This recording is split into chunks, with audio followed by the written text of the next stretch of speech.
మార్కాపురం జిల్లా కంభం మండలంలోని ప్రభుత్వ పాఠశాల విద్యార్థుల సంఖ్యను పెంపొందించేందుకు సిఆర్పీలు, ఎంఈఓలు, కార్యాలయ సిబ్బంది కృషి చేయాలని ఎంఈఓలు అబ్దుల్ సత్తార్, టి శ్రీనివాసులు అన్నారు.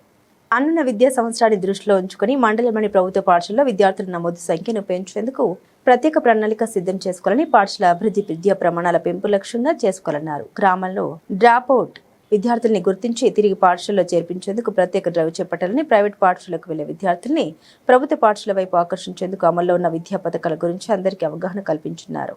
సిఆర్పీలు తమ పరిధిలోని ప్రతి పాఠశాల సందర్శించి విద్యార్థుల హాజరు, బోధన ప్రమాణాలు, వసతులు, సదుపాయాలపై సమగ్ర నివేదిక సమర్పించాలని, విద్యార్థుల సంఖ్య పెంపు కోసం తల్లిదండ్రులతో సమావేశం నిర్వహించడం, విద్యపై అవగాహన కార్యక్రమాలు చేపట్టడం, ప్రభుత్వ పథకాల గురించి ప్రచారం చేయడం కీలకమని వివరించారు. ప్రభుత్వం ప్రతిష్టాత్మకంగా అందిస్తున్న తల్లికి వందనం, డొక్కా సీతమ్మ మధ్యాహ్న బడి భోజనం, ఉచిత పాఠ్య పుస్తకాలు, యూనిఫామ్ వంటి సదుపాయాల్ని తల్లిదండ్రులకు వివరించి ప్రభుత్వ పాఠశాలపై నమ్మకాన్ని పెంచాలన్నారు. జిల్లా స్థాయిలో నిర్వహించిన జిఎఫ్ఎల్ఎన్ పోటీలో కంభం విద్యార్థుల అప్రహిత ప్రతిభ వెనుక సిఆర్పీల కృషిని ప్రశంసించారు.